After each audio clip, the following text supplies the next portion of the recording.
box, you will need a black storage box, white paint and a paintbrush, some paper, an X-Acto knife, and some sellotape.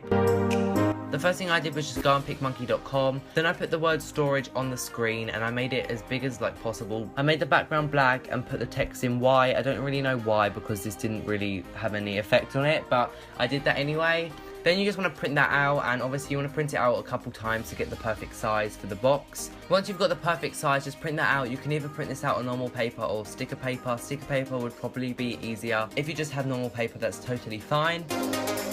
Then you just want to cut out the word storage. Try and be careful with this and take your time. Once you've done that, just stick the paper down on the box. I use some Pritt Stick just to stick all the letters down properly. Then you want to get some white paint and then paint the word storage onto it. I did a couple of coats just to build up the colour. Once it's dry, you can peel it off, and then you have your storage box. I really like this. I saw this on Pinterest and I'm kind of obsessed. To make the memo board, you will need a slab of wood, white paint, a paintbrush, a paint roller, and some black elastic. The first thing you want to do is just paint your wooden slab white. I just used some plain white acrylic paint. At first I used a paintbrush, but that was giving me streaky marks, so then I used a small roller. I really recommend using a roller because you get such a nice finish. Leave that to dry, and once it's dry you want to get some black elastic. Mine was quite thick, but you do want to have a thicker one. And then this is kind of hard to explain, but you just want to start making a grid design. So at first I just did vertical lines. I did 3 vertical strips on this as it was more like a rectangle. After I did the vertical lines, I tied that together so it was secure and it didn't come undone. You just want to loop it over the wood 3 times, and then you can sort out the distance between it and just make it even afterwards. Then I went ahead and did the horizontal lines. I did, I think, 5 of these.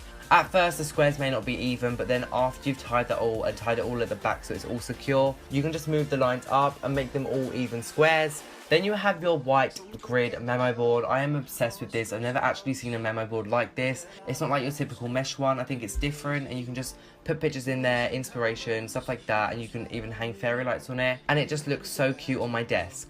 Just 'cause I love you.